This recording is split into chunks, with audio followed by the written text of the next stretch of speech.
మంత్రి శ్రీధర్ బాబు మాట్లాడినటువంటి వ్యాఖ్యలకి నిరుద్యోగుల నుంచి మాస్ కామెంట్స్ వినిపిస్తున్నటువంటి సిచ్యువేషన్ చూస్తాను. అసెంబ్లీలో మాట్లాడుతూ మంత్రి శ్రీధర్ బాబు ఉద్యోగాలకు సంబంధించి, ప్రభుత్వ ఉద్యోగాలకు సంబంధించి అందరికీ ఉద్యోగాలు కల్పించలేము, ప్రైవేట్ సెక్టర్లో కూడా ప్రయత్నం చేస్తామని మా ప్రభుత్వం అంటూ కూడా కొన్ని ఘాటు వ్యాఖ్యలు చేయడం జరిగింది. సో ఇటు నుంచి నిరుద్యోగుల నుంచి మాత్రం ప్రభుత్వ ఉద్యోగులు అందరికీ ఇవ్వమని చెప్పి నిరుద్యోగులు ఎవరు కూడా పోరాటం చేస్తలేరు. కాంగ్రెస్ ప్రభుత్వం ఇచ్చినటువంటి హామీ ఏదైతే ఉన్నదో 2 లక్షల ఉద్యోగాలు సంవత్సరానికి ఇస్తామని చెప్పారు. ఇప్పటి వరకు 2 లక్షల ఉద్యోగాలు ఫిల్ చేయట్లేదు. ఫస్ట్ ఆ 2 లక్షల ఉద్యోగాలు విడుదల చేయాలంటూ కూడా ప్రధానమైనటువంటి డిమాండ్ నిరుద్యోగుల నుంచి వినిపిస్తూ ఉంది. మంత్రి శ్రీధర్ బాబు మాట్లాడినటువంటి వ్యాఖ్యలను ప్రతి ఒక్కరికి ఎప్పుడు కూడా నిరుద్యోగులు కోరుకోలేదు. అర్హత ఉన్న నిరుద్యోగులు వారు అర్హతని పరీక్షించుకొని రాత పరీక్ష కావచ్చు, లేకపోతే ఈ ఉద్యోగాలకు సంబంధించి క్వాలిఫికేషన్ విషయంలో వారందరూ కూడా పోటీతత్వంలో పనిచేస్తూ ఉన్నారు. అర్హత ఉన్నవారికే ఉద్యోగాలు వస్తాయి. ప్రతి ఒక్కరికి ఎవరికి కూడా ఉద్యోగం ఇవ్వమని చెప్పి మేమేమి అడగట్లేదు. మొదటగా కాంగ్రెస్ ఇచ్చిన హామీలన్నీ అమలు చేయాలని నిరుద్యోగులని నిండా ముంచిందంటూ కూడా నిరుద్యోగుల నుంచి ఘాటు వ్యాఖ్యలు చేస్తూ ఉన్నారు. ఒకవైపు అసెంబ్లీ జరుగుతూ ఉంటే ఇంకోవైపు బయట అసెంబ్లీ బయట ఆవరణలో చుట్టుపక్కలంతా కూడా నిరుద్యోగులు ఒక నిరసన కార్యక్రమానికి పిలుపునివ్వడం జరిగింది. సో ముందస్తుగా పోలీసులు అందరూ కూడా వారిని అరెస్ట్ చేసినటువంటి సిచ్యువేషన్ కూడా క్లియర్గా చూస్తూ ఉన్నాము. దాంతోపాటు అసెంబ్లీ ఎప్పుడైతే సమావేశాలు స్టార్ట్ అయ్యో అప్పటి నుంచి ఇప్పటి వరకు కూడా నిరుద్యోగుల ఇంటి చుట్టూ మొత్తం పోలీసు పహారా ఉన్నటువంటి పరిస్థితులు కూడా క్లియర్గా అనిపిస్తూ ఉంది. మరి దీనికి సంబంధించినటువంటి మరిన్ని విషయాలు అడిగి తెలుసుకునే ప్రయత్నం చేద్దాం. మనతో పాటు ఫోన్ కాల్ ద్వారా జనార్దన్ అందుబాటులో ఉన్నారు. ఒక్కసారి వారితో మాట్లాడదాం. ఎట్లాంటి రియాక్షన్ ఇస్తారు, మరి ఏంటి, ఏం జరుగుతుంది అనేది కూడా ఒక్కసారి వారితో మాట్లాడించే ప్రయత్నం చేద్దాం. జనార్దన్, హలో జనార్దన్, ఎట్లా చూస్తారు? అంటే ఒకవైపు మంత్రి శ్రీధర్ బాబు చేసిన వ్యాఖ్యలు అందరికీ ఉద్యోగాలు ఇవ్వలేమంటున్నారు, ప్రైవేట్ సెక్టర్లో ఉద్యోగాలు కల్పించడానికి ప్రయత్నం చేస్తుంటే ప్రతిపక్షాలు అడ్డుకుంటున్నాయి అంటున్నారు. ఎట్లా చూస్తారు ఇదంతా కూడా? ఇదంతా పెద్ద డ్రామా కంపెనీకి శ్రీధర్ బాబు గారు అధ్యక్షులు. ఏంటంటే వాళ్ళకున్న రెండు అంశాల నుంచి ఇప్పుడు ప్రభుత్వము తప్పించుకోవాలి. ఇప్పుడు వాళ్ళ ముంగట ఒకటి, 2 సంవత్సరాలు అయిపోయింది, 2 లక్షల ప్రభుత్వ ఉద్యోగాలు ఇవ్వలేదు. దాని గురించి నిరుద్యోగులు చాలా సీరియస్ గా ఉన్నారు. అసెంబ్లీలో మాట్లాడతారేమో అని ఎదురు చూశారు, అది జరగలేదు. ఉద్యోగ కల్పన గురించి వీళ్ళ యొక్క రోడ్ మ్యాప్ ఏంటి అనేది దాని నుంచి తప్పించుకోవాలి. రెండో అంశము అత్యంత కీలకమైనటువంటిది, ఇప్పుడు స్థానిక సంస్థల ఎన్నికల్లో బీసీలకు వీళ్ళు 42% రిజర్వేషన్ ఇస్తున్నారు. అంటే కోర్టు కొట్టేసినా మేము మా పార్టీ తరఫున ఇస్తామన్నారు. సర్పంచ్ ఎన్నికలలో ఎట్లా సింబల్ లేదు, ఇప్పుడు మున్సిపాలిటీలలో పార్టీ సింబల్ ఉంది. దాన్ని అడుగుతారు, దాన్ని అడిగితే వీళ్ళ తన సమాధానం లేదు. కాబట్టి ఆ 2 జిల్లాల్లో వాళ్ళు ఇవ్వద్దు. ఇవ్వకుండా తప్పించుకోవడానికి కొరకు ఈ 2 అంశాల నుంచి తప్పించుకోవడం కొరకు ఏంటంటే ఆ బీఆర్ఎస్ అడ్డుకుంటుంది. బీఆర్ఎస్ అడ్డుకోవడం వల్ల కంపెనీలు రావట్లేదు అంటారు. బీఆర్ఎస్ కంపెనీలు రాకుండా అడ్డుకుంటున్నదంటే కంపెనీలు పెట్టే దగ్గర పోయి ఉన్న బీఆర్ఎస్ బాంబులు పేలుస్తుందా, లేకుంటే కంపెనీలు పెడుతున్న కాడికి పోయి కత్తులు పెట్టి వాళ్ళని బెదిరిస్తున్నారా? బీఆర్ఎస్ ఏం అడ్డుకున్నది, ఎవరిని అడ్డుకుంటున్నది? బీఆర్ఎస్ కంపెనీ పెట్టుకోవద్దని ఎందుకు అడ్డుకుంటుంది? బీఆర్ఎస్ అయినా ఇంకొక ప్రతిపక్ష పార్టీ అయినా ఏదైనా, కమ్యూనిస్టులు అయినా, కాషాయం రంగోడైనా, ఇంకొకడైనా ఎవడైనా కంపెనీ పెడుతున్నప్పుడు అక్కడ భూమి ఎవడైతే ఇస్తున్నాడో ఆ కంపెనీకి వాడు నష్టపోతున్నప్పుడు వాళ్ళ పక్షాన కొట్లాడతారు. కానీ నష్టపోవడం ఎంత జరుగుతుందంటే, ఈ రోజు భూమికి ఇచ్చినప్పుడు కంపెన్సేషన్ 4 రెట్లు ఇవ్వాలండి మార్కెట్ వాల్యూ. 2013 లో వీళ్ళ ప్రభుత్వమే యాక్ట్ తెచ్చింది. 4 సార్లు అంటే 4 ఇంతలు 4 ఇంతలు పెట్టాలన్నమాట వీళ్ళు. దానికి డబ్బులు వాళ్ళకి ఇవ్వాలి మార్కెట్ వాల్యూ, అది ఇవ్వడం లేదు. ఇచ్చేటటువంటి మార్కెట్ వాల్యూ చాలా తక్కువ చేస్తున్నారు. మళ్ళీ వాళ్ళకు ఒక గవర్నమెంట్ కంపెనీలకు ఉద్యోగ కల్పన చేయాలి, వాళ్ళకి నెలకింత జీతం ఇవ్వాలి డబ్బులు. ఇప్పుడు ఏపీలో వీళ్ళ గురువే కదా చంద్రబాబు ఇస్తా అని చెప్పి ఇవ్వకుండా ఇప్పుడు అక్కడ ఏమైంది? అది ఎందుకు ఇవ్వాలి అంటే, ఈ రోజు కంపెనీ పడ్డాక చుట్టూ భూములకు రేట్లు పెరుగుతాయి. ఆ రేట్లు పెరిగినప్పుడు వాళ్ళకి ఆదాయాలు పెరుగుతాయి చుట్టూలోని. ప్లస్ ఏమైనా భూములు పోలేదో వాడు వ్యవసాయం చేసుకుంటాడు, వానికి రైతు బంధు వస్తుంది, వ్యవసాయం పంట పడుతుంది, అన్ని జరుగుతాయి. వాడు బాగుపడతాడు, కమర్షియల్ గా ల్యాండ్స్ కన్వర్ట్ చేసుకున్నాడు బాగుపడతాడు. అసలు భూమి ఇచ్చిన వాడికి నువ్వేమి ఇవ్వకపోతే వాడు బికారి కదా. కాబట్టి వానికి నువ్వు కంపెన్సేషన్ ఇవ్వడం కొరకు ఎవడైనా కొట్లాడతాడు. ఇంకేమైనా పొల్యూషన్ రెగ్యులేషన్స్ అవి ఉంటే వాటిని సరిదిద్దుకోమని అడుగుతాడు. వాటిని సరిదిద్దుకోకుండా వాళ్ళు కొట్లాడగానే కంపెనీ పోతుందంటే నువ్వు కంపెనీ వాళ్ళకి ఏం భరోసా ఇస్తున్నావు? ఏంటి అది ఒకటేనిరా, నేను ఆడ జాగా ఇస్తా నువ్వు పెట్టుకో అని చెప్తున్నావా? నీ తాత జాగిరా ఏ జాగిరా ఎవరు మేము పెట్టుకుంటాం అని చెప్పగానే వీళ్ళు ధర్నా చేయగానే వెళ్ళిపోతున్నాడు అంటే మీ ప్రభుత్వం యొక్క ఆలోచన తీరు ఎట్లున్నది? ఎవరు మాకు దిక్కుది, మాకు ఎవడు లేడు, ఏ పోటు మనగా లేడు. ఎక్కడి నుంచి అయినా మనం తీసుకొస్తాం, మన గుడి చేస్తే ఇల్లు కట్టుకున్నట్టు కమ్యూనిస్ట్ వాళ్ళు గుడిసెలేసి ఇల్లు కట్టుకుంటారు చూడు. అట్ట అన్నట్టు ఎవరన్నా మనకు వలసదారులు పోయి గుడిసెలు వేసుకుంటారు చూడు. అట్ట వచ్చి కంపెనీ ఒకటి పెట్టాలనుకుంటే అంటే తెలంగాణ పూలం కాడ వచ్చి మీరు కంపెనీ పెట్టమని చెప్పిర్రా? వాళ్ళు పోతారు అంటాను, ఎట్లా పోతారు? ఎవడైనా ఒక్కడ labour source, labour cheap labour ఉన్నప్పుడు, ఓనర్లు ఉన్నప్పుడు వాడు ఖచ్చితంగా వ్యాపారం చేసుకున్నందుకు వచ్చినోడు ఎన్ని పడతాడు ప్లాన్ ఇక్కడనే ఉంటాడు. అంటే మరి మీరు కంపెనీ వాళ్ళ కాడ ఎన్ని తిన్నారు?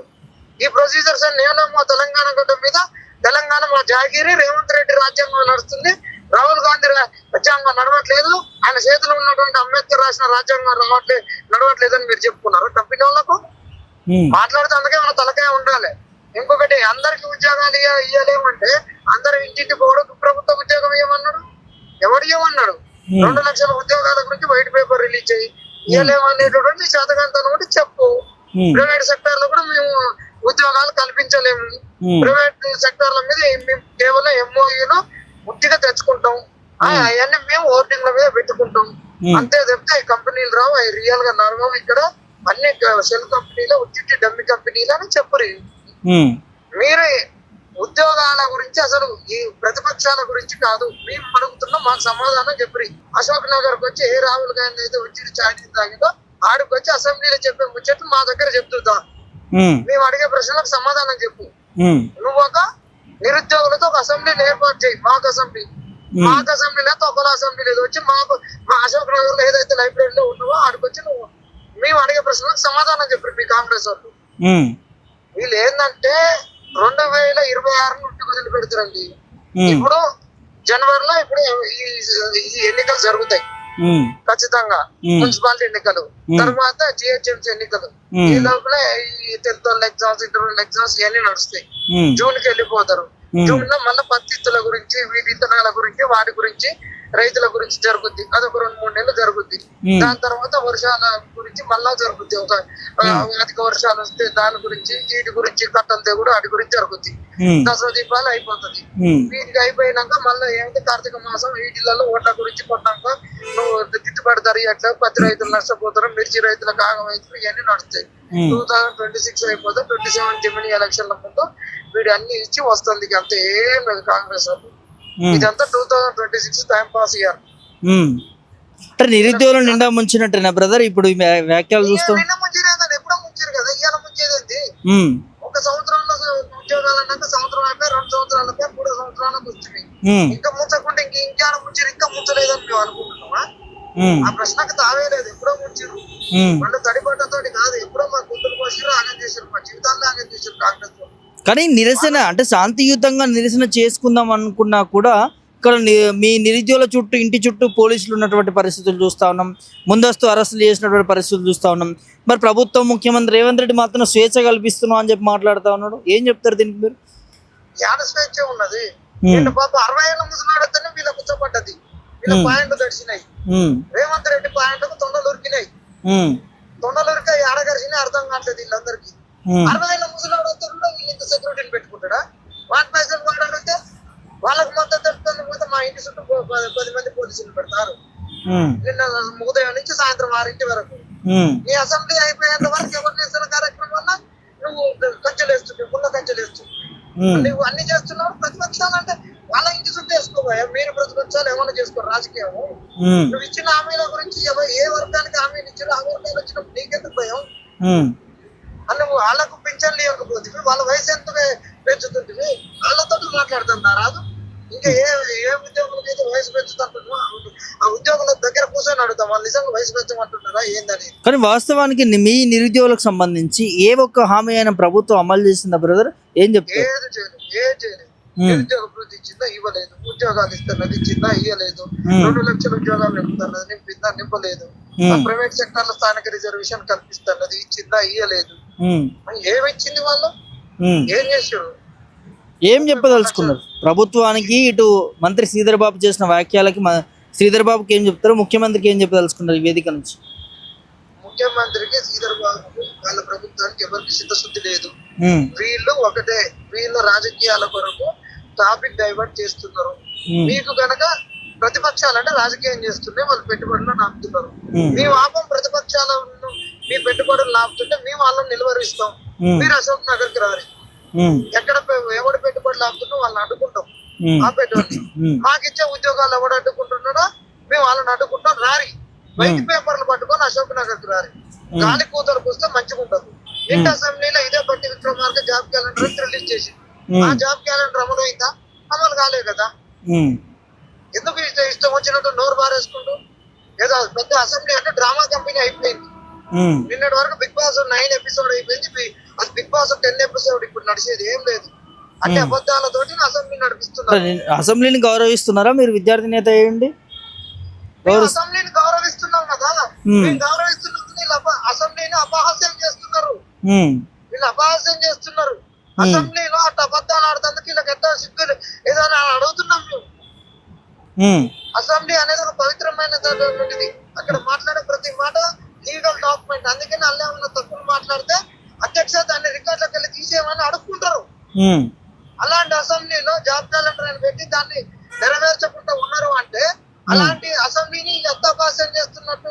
అలాంటి అసెంబ్లీలో ఇలాంటి ఒక రోత మాటలు మాట్లాడుతున్నారు, అబద్ధాలు మాట్లాడుతున్నారు అంటే ఏందనేది అర్థం చేసుకోవాలి మీరు. వాళ్ళ అపహాస్యం చేస్తున్నారు. ఫైనల్ గా ఏం చెప్తారు బ్రదర్ మరి? మొత్తానికి నిరుద్యోగులంతా కూడా ఒక ఆందోళన ఉన్నటువంటి పరిస్థితి చూస్తున్నాము. చెప్పదలుచుకున్నా ఎవరికి భయపడేది ఏం లేదు. కాంగ్రెస్ పార్టీకి పాడగడతాం. మా 9 మంది నిరుద్యోగులకు వీళ్ళు పాడేలు కట్టారు. మా 9 మంది నిరుద్యోగుల బలిదానాలు తీసుకున్నారు వీళ్ళు. మా బలిదానాలు తీసుకున్నటువంటి కాంగ్రెస్ పార్టీకి పాడగడతాం. కాంగ్రెస్ ప్రభుత్వానికి పాడగడతాం. పాడే మోస్తాం కాంగ్రెస్ ప్రభుత్వానికి. తొండలు బల్లులు వాళ్ళకు ప్రతిపక్షాలకు నాగులలో గిడుస్తుంటున్నారు కదా రేవంత్ రెడ్డి. మీ మంత్రులకు, మీ ఎమ్మెల్యేలకు, మీ కాంగ్రెస్ వాళ్ళ పంచాలకు, పాండల్లోకి మేము తొండలను బల్లుల్ని ఉడతల్ని ఉడుగుని విడుస్తామని మేము చెప్తున్నాం. నోరు దగ్గర పెట్టుకొని మాట్లాడమని చెప్తున్నాం. ఇష్టం వచ్చినట్టు నిండు అసెంబ్లీలో తెలంగాణ అసెంబ్లీని అగౌరవపరుస్తూ మీరు ఒక రాంగ్ స్టేట్మెంట్స్ ఇస్తే మాత్రం చూస్తూ ఊరుకునేది లేదని చెప్తున్నాం. Right, thank you brother. ఇది పరిస్థితి. నిరుద్యోగుల నుంచి కూడా ఒకటే మాట వినిపిస్తూ ఉన్నది. సో అప్పటి నుంచి ఇప్పటి వరకు దాదాపు 2 సంవత్సరాలు అయిపోయింది. 3వ సంవత్సరానికి వచ్చినాము. మరి ఎక్కడ పోయినాయి 2 లక్షల ఉద్యోగాలు ఎక్కడికి వెళ్ళినాయి, అదేవిధంగా జాబ్ క్యాలెండర్ ఎక్కడికి వెళ్ళిందంటూ చాలా హామీలు ఇచ్చారు ఇవాళ కాంగ్రెస్ ప్రభుత్వము.